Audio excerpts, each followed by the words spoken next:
Allez, bonjour à vous tous et bienvenue dans cette nouvelle vidéo. Donc aujourd'hui on va parler du capital fertilité du potager. Et oui, puisque nous sommes au mois de novembre et c'est le bon moment pour investir dans un PEL, donc un plan d'épargne légumes, de manière, et c'est l'intérêt, à avoir de belles récoltes l'année prochaine. Et donc aujourd'hui on va parler du sol, alors pas du solde, mais du sol du potager. Voilà, donc vous l'aurez bien compris, dans cette vidéo ce n'est pas à la banque que je vous emmène, puisque c'est dans mon potager que ça se passe.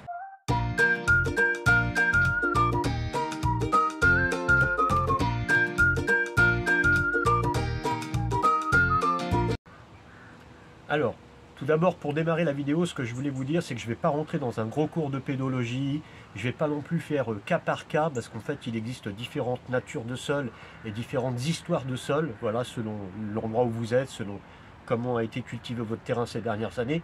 Voilà, je vais parler de généralité, mais moi, le but de cette vidéo, c'est que le plus grand nombre de jardiniers se retrouvent au travers de ce que je vais présenter aujourd'hui, et que ce soit vraiment quelque chose d'accessible pour la majorité d'entre vous.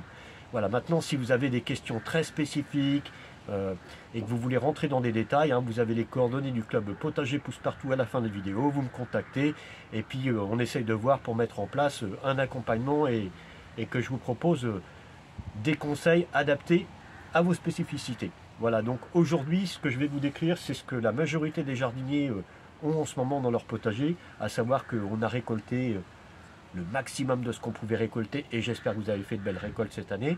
Voilà, mais on se retrouve aussi avec beaucoup d'espace libre. Alors, moi j'ai encore des cultures en route en ce moment, notamment des carottes, des betteraves, j'ai des navets en route, j'ai des épinards, différentes variétés de salades, voilà. Mais bon, la majorité des espaces a été libérée, et donc ces espaces-là, il va falloir les entretenir, voilà, et préparer le sol pour l'hiver. Oh là là, pique partout, il arrête pas de pleuvoir, vas-y viens, on va se mettre à l'abri. Petit changement d'ambiance, et oui, nous sommes arrivés à l'intérieur, tout simplement parce qu'en fait cette vidéo, j'ai commencé à la faire la semaine dernière, et comme de nombreuses régions, j'ai pris des trompes d'eau sur la tête. Alors, moi je suis dans le Calvados en Normandie, je fais pas partie de ceux qui ont pris le plus d'eau, ceci dit, c'était devenu quasiment impossible de continuer la vidéo dehors. D'ailleurs, Pique Partout était complètement trempé, et il m'a dit, Xavier, le mieux c'est qu'on aille à l'intérieur pour continuer le travail. Alors par chance, hier après-midi, j'ai eu quelques éclaircies, ce qui m'a permis d'aller dans mon potager, de faire quelques vidéos et quelques photos du travail que je viens vous présenter aujourd'hui, à savoir comment préparer votre sol et comment le protéger et le nourrir pour l'hiver. Donc on va vous expliquer ça de l'intérieur, mais vous allez voir, ça va être sympa quand même. Alors déjà, pour commencer, je voudrais faire une petite précision sur un mot qui est souvent employé par des jardiniers, sans les juger, mais que moi je n'utilise pas et que vous ne m'entendrez pas utiliser. Voilà. En fait, on entend souvent parler de nettoyage du potager à l'automne, donc moi j'utilise pas du tout ce mot-là, pour la simple et bonne raison, c'est que pour moi le nettoyage ça évoque quelque chose qui serait sale, et quand je regarde mon potager là en novembre, je ne le considère pas comme étant un endroit sale, je le vois juste comme étant un endroit qui a évolué, alors certes qui est peut-être moins agréable à regarder peut-être, et encore, quoique, mais bon, qui n'est pas sale. Donc moi, j'utilise pas ce mot de nettoyage du potager. En fait, pour moi, le potager, c'est juste une succession, semaine après semaine, mois après mois, saison après saison. Et en fait, c'est un lieu qui ne cesse d'évoluer en fonction de la météo, de la saison, des cultures qu'on y fait. Et donc, le mois de novembre a sa particularité, mais je ne vais pas vous parler de nettoyage. Ensuite, il y a un deuxième point sur lequel je voudrais vraiment insister, parce que ça fait vraiment partie de mon approche du potager. Moi, c'est un lieu où je ne fais pas que d'agir, voilà. C'est un lieu aussi où je suis beaucoup dans l'observation. Alors, quand je parle d'observation, c'est vraiment un temps que je vais me donner avant d'agir. Alors, ce temps, il peut être dans mon potager, il peut être aussi au retour chez moi, le soir, en repensant à ce que j'ai fait dans mon potager ou à ce que je compte y faire. Et en fait, ce temps de réflexion, pour moi, en tant que jardinier, il est hyper important. C'est ce qui m'a permis aussi, au fur et à mesure des années, de me remettre en question sur certaines techniques et méthodes de travail, d'améliorer mes méthodes de travail, de prendre en compte mes réussites comme mes échecs, voilà, et puis d'en tirer certains enseignements. Donc, je pense que ce temps est vraiment important.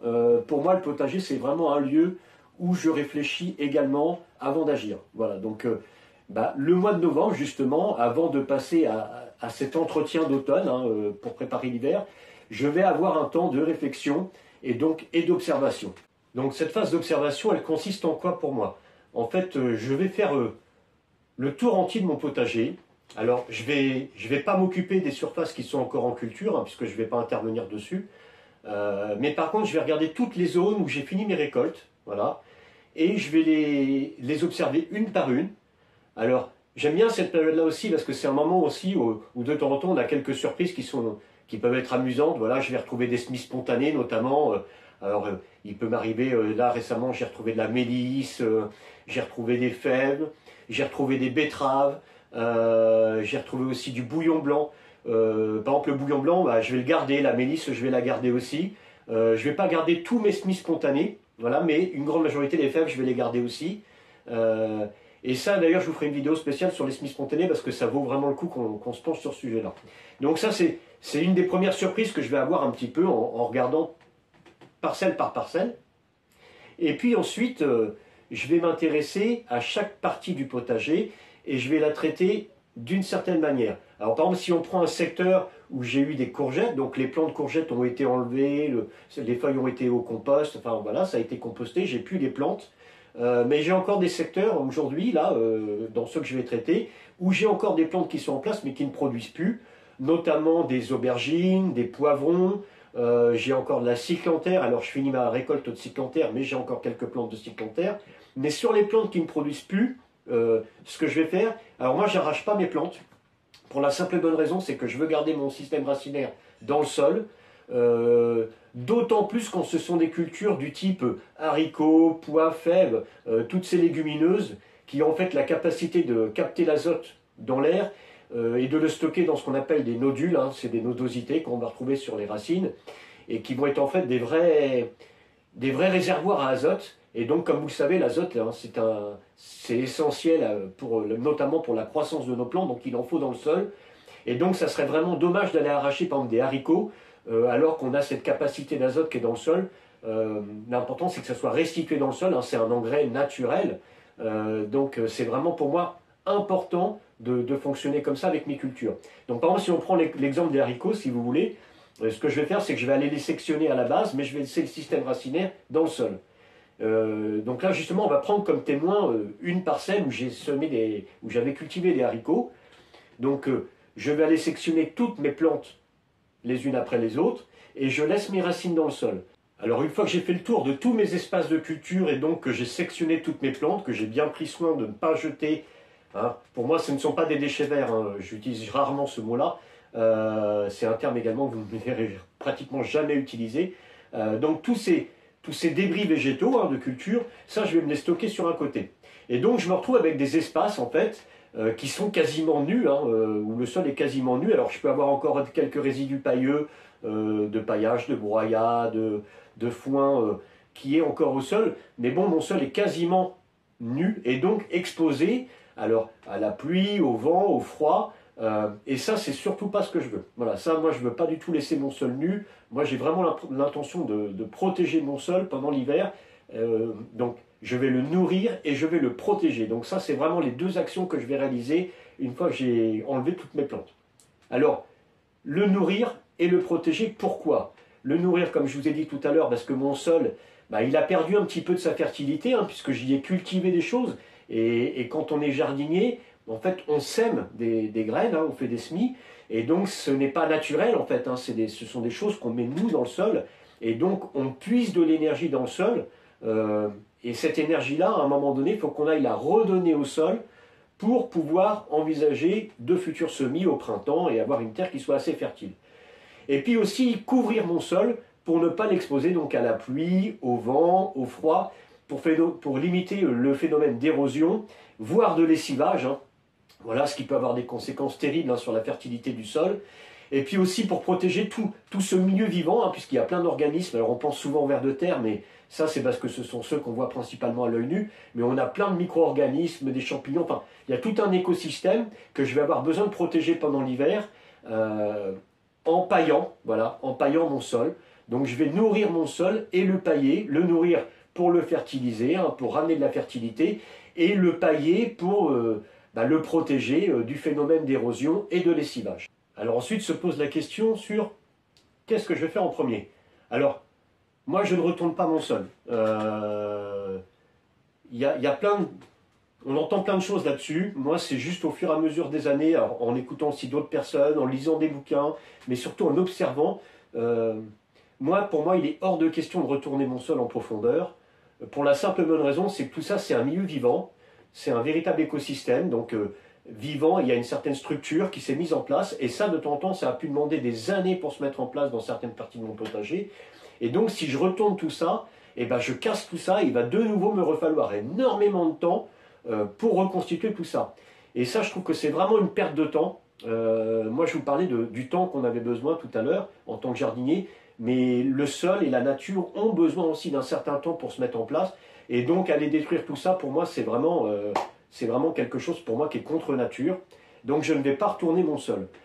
Les rares endroits où je vais intervenir, c'est des endroits où mon sol est vraiment compacté. Alors, ça m'arrive rarement parce que j'ai un sol que je travaille depuis longtemps et j'ai pas trop ce phénomène-là. Mais admettons que j'ai un endroit où mon sol soit un petit peu compacté. Ce que je vais faire, moi, c'est que je vais intervenir avec une biofourche, hein, qu'on appelle aussi grelinette. Et donc là, je vais vraiment décompacter mon sol, mais aller sur quoi? Sur 15 cm, hein, pas plus. Hein. Vraiment pas plus. Mais pas à retourner. Voilà, ça, je ne veux surtout pas casser cette structure et ce milieu vivant. Ça, je ne vais pas le faire, pour être honnête, sur énormément d'endroits de mon potager. Donc après, comme je vous ai dit, hein, ça s'adapte au cas par cas, hein, selon la nature et l'histoire de votre sol. Mais moi, dans mon cas précis, là, dans ce que je vous décris aujourd'hui, moi, une biofourche, à certains endroits où la terre serait un petit peu compacte, ça va me suffire. Une fois que je vais avoir fait cette intervention-là, je vais venir nourrir mon sol. Donc nourrir mon sol, je peux avoir recours à différents amendements, notamment du fumier ou du compost. Alors, pour les gens qui sont à la campagne, du fumier, bah, allez vers les agriculteurs qui sont autour de vous. Préférez un agriculteur qui travaille de manière respectueuse. Voilà, c'est plutôt mieux d'avoir un fumier issu d'une agriculture respectueuse plutôt que d'une agriculture qui soit irrespectueuse. Donc ça, je vous laisse juger par vous-même. Ou sinon, vous avez une autre solution, c'est si vous faites du compost. Donc moi, c'est vrai que comme j'ai une grande surface de potager, en fait, moi, du compost, j'en ai à 3 endroits différents. J'ai un compost important à côté de mon potager. J'en ai un autre à la maison, parce que moi, mon potager, il est à 400 mètres de la maison. J'en ai un autre à la maison qui est plus petit, puis j'en ai un troisième encore un peu plus petit, voilà. Ce qui me permet d'avoir un volume de compost assez important. Ce qui fait que moi, à l'automne, je vais amener du compost, mais alors je vais amener un compost qui n'est pas trop décomposé. Tout simplement parce que l'hiver, là, donc là, on est parti pour plusieurs mois, hein, et il va avoir le temps de se décomposer tranquillement, lentement, alors que si j'amène un compost qui est vraiment très décomposé, ben, il va être vite assimilé, si vous voulez. Donc moi, je préfère avoir une décomposition plutôt lente au cours de l'hiver. Donc je vais amener quelque chose, même s'il y a encore, un peu comme dans les fumiers, hein, des bons fumiers pailleux, vous voyez ce que je veux dire, et ben ça, c'est l'idéal pour moi d'aller épandre ce genre de choses. Donc je vais amener à peu près, alors ça dépend, hein, ça ce que je vous ai dit, hein, ça dépend aussi de la nature et de l'histoire de votre sol. Moi, sur un sol comme le mien, qui est travaillé régulièrement, qui est plutôt un sol sain, je vais amener, allez, 3-5 cm de compost en surface, et que je vais étaler, alors juste un peu avec le croc, hein, histoire de mélanger vraiment en surface, mais sans l'enfouir, jamais enfouir mon compost, ni mon fumier d'ailleurs. Et je vais venir le mélanger à la surface de mon sol, voilà, à la surface de ma terre. Et donc je vais travailler sur toute la surface que j'ai à soigner, en fait, hein, à nourrir. Et c'est vraiment la première étape que je vais faire. Alors une fois que j'ai fait cet amendement, et d'ailleurs c'est ce que j'aime bien dans mon potager, c'est que cet amendement, en fait, c'est moi qui le produis avec mes déchets principalement, de légumes, de cuisine, voilà, certains débris végétaux du jardin. Et ensuite, donc ça, c'est quelque chose que j'ai produit moi-même, hein, voilà, c'est vraiment quelque chose qui vient de mon potager, qui retourne à mon potager, cet amendement. Et ensuite, mon paillage aussi, en fait, va venir de mon potager. En fait, moi, dans mon approche du potager, si vous voulez, il n'y a pas que pour les travaux que je réalise en ce moment. Le but, c'est d'être autonome au maximum, voilà, et d'avoir recours au minimum à des choses extérieures, voilà. Donc là, là, on est vraiment là-dedans dans ce que je fais en ce moment, puisque une fois que je vais avoir fait cet apport d'amendement, et je vais venir pailler mon sol, hein, c'est un paillage que je vais faire. Quand on entend parler de paillage, il ne faut pas penser spécialement paille, hein. J'amène très rarement de la paille sur mon potager, de moins en moins avec le temps d'ailleurs. Je vous ferai aussi des vidéos là-dessus où je vous expliquerai pourquoi et comment je paille mon potager. Mais là, à ce moment-là de l'année, là, ce que je vais faire, c'est que je vais justement récupérer les végétaux dont je vous ai parlé tout à l'heure, qui sont là, dans le cas d'aujourd'hui, qui sont des végétaux d'aubergine, de poivron, de cyclanthère, de tournesol. En fait, tous ces végétaux-là que j'ai mis tout à l'heure de côté parce que j'avais été sectionner mes plantes, et ben je vais venir les déposer justement en surface, voilà, au-dessus de cet amendement que je viens de réaliser. Alors, je vais mettre pas mal de verre, voilà, donc ça va être, je vois là, les cyclanthères, c'est du verre, mais je vais amener aussi des choses qui sont très ligneuses, hein. Je pense notamment, là j'ai des plantes d'aubergine et de poivron, hein, c'est devenu très, très dur, hein, vraiment ligneux. Alors la lignine, hein, c'est du bois, hein, pour schématiser, c'est ça. Ça, ce qui est intéressant avec ça, c'est que ça va être long aussi à se dégrader dans le temps. Donc comme on a un laps de temps en fait entre là, le mois de novembre, et puis on va dire mars, avril, ça va donner du temps justement pour que tout ça travaille et puisse être assimilé petit à petit, voilà, par tous les organismes vivants qu'il y a dans le sol. Voilà, ça va se faire tranquillement. Parce que le but aussi de ce paillage-là, justement, c'est de ne pas me retrouver dans un mois avec plus rien sur le sol. Voilà, c'est qu'il reste en place et qu'il soit digéré petit à petit. Donc c'est vrai que si jamais, admettons que de la tonte de pelouse, ça va vite disparaître si vous voulez, et donc je vais me retrouver avec mon sol à nu dans un mois et demi. Donc ça, c'est vraiment pas le but. Donc je vais justement sélectionner des végétaux qui ont de la lignine, hein, donc du bois pour schématiser, de manière à ce que ça reste un peu plus longtemps dans le sol, enfin, en surface du sol, que mon paillage soit installé un peu plus durablement. Et donc toutes ces choses-là, je vais les amener. Je vais les amener de manière à recouvrir entièrement mon sol. Et puis une fois que j'ai fait cette opération-là, il y a quelque chose qui est magique, hein, c'est que, comme je vous ai dit, moi j'utilise beaucoup, j'essaie vraiment de me caler sur le rythme des saisons. Et c'est vrai qu'en ce moment, comme on est en automne, hein, vous le savez bien, d'ailleurs vous êtes nombreux aussi à utiliser ça, et c'est plutôt une bonne chose, et une bonne chance aussi, c'est les feuilles. Voilà, donc les feuilles, c'est vraiment une matière qui est superbe au potager. Moi, je trouve ça, on pourrait même amener quasiment que de la feuille, hein, si on voulait. Alors par contre, si vous amenez que de la feuille, n'amenez pas qu'une variété de feuilles. Voilà. D'ailleurs, c'est valable pour tous les paillages qu'on fait, enfin les paillages d'automne comme ça. J'amènerai jamais uniquement du paillage avec des plantes d'aubergine ou avec des plantes de poivron. J'essaie toujours de mélanger parce que chaque plante, selon son taux de décomposition, selon sa composition, va prendre un certain temps et va amener d'autres choses plus ou moins essentielles au sol. Et donc tout ça, ce qui est important, c'est d'avoir quelque chose d'homogène. Et donc de l'homogénéité, c'est de la diversité aussi. Donc ce paillage, il se veut diversifié, notamment dans l'apport de feuilles. Alors les feuilles, je vous le dis tout de suite, allez surtout pas chercher des feuilles en forêt. L'autre jour, quelqu'un me disait, je vais aller chercher des feuilles en forêt. Alors déjà, la première chose, c'est que c'est interdit.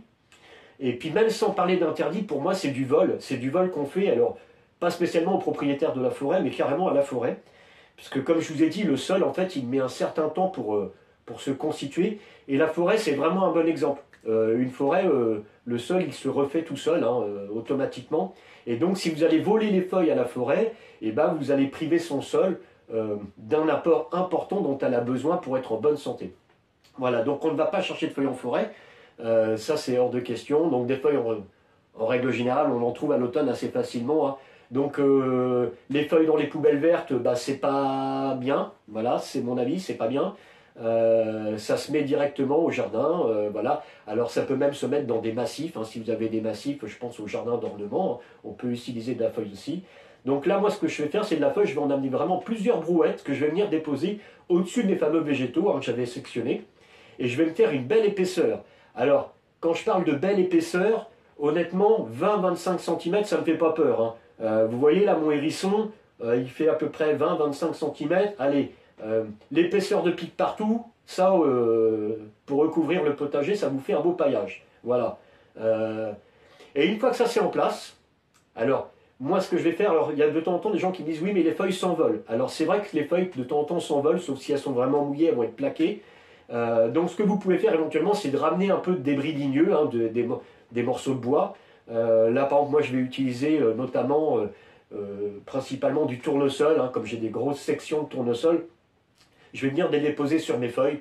Voilà, ça va venir plaquer, hein. Bon, c'est une petite astuce, hein, que vous pouvez utiliser, ou sinon vous utilisez des branches, hein. On a eu une tempête l'autre jour, vous avez peut-être des branches, vous allez déposer des branches sur votre feuillage, sur vos feuilles.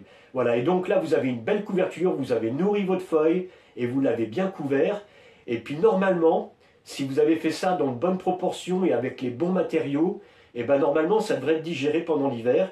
Et ce qui fait qu'au printemps, quand il va falloir aller cultiver de nouveau, ben, il en restera peut-être encore un petit peu, mais pas des grosses sections pour les débris ligneux. Si vous n'avez pas mis des troncs, il ne faut pas aller amener des troncs. Et puis ça, ces derniers débris, eh ben, on pourra éventuellement les incorporer au sol pour préparer nos premières cultures. Voilà. Et donc là, là, vous avez de nouveau nourri votre sol, donc vous allez le recharger pendant l'hiver, donc ces 3-4 mois, et puis vous allez l'avoir protégé de par cette épaisseur de paillage. Bon ben voilà, le travail est terminé, donc ce travail-là, bien évidemment, je ne vais pas le faire qu'à l'endroit des haricots, hein, je le fais sur l'ensemble de mon potager, enfin, pas tout à fait l'ensemble, puisqu'en fait, depuis 15 jours, 3 semaines, avec mon hérisson, on a entamé de nouveaux semis, notamment des pois et des fèves, qui sont des légumineuses, mais qui jouent donc le rôle aussi d'engrais verts. Et en fait, les engrais verts, ce sera l'un des sujets d'une des prochaines vidéos qu'on va vous proposer avec mon hérisson. Faut savoir aussi qu'on a cultivé de la veste dans mon potager, donc tout ça, ça va amener de la couverture végétale. C'est une autre manière d'occuper le sol pendant l'hiver. Et puis quand c'est le cas des pois et des fèves, en plus ça va amener une alimentation dans nos assiettes. Donc ça, c'est tout bénef. Donc si jamais vous avez des questions très spécifiques sur comment entretenir votre potager pour l'hiver, comment le préparer pour la saison prochaine, faut pas hésiter, vous avez les coordonnées du club potager Pousse Partout à la fin des vidéos. Vous m'envoyez un petit mail, on vous envoie le programme du club potager. Sachez également que pour l'année prochaine, on fait du don de graines dans le cadre du club potager Pousse Partout. Voilà. Et bien écoutez, on vous dit à très bientôt et on vous envoie plein de bonnes énergies.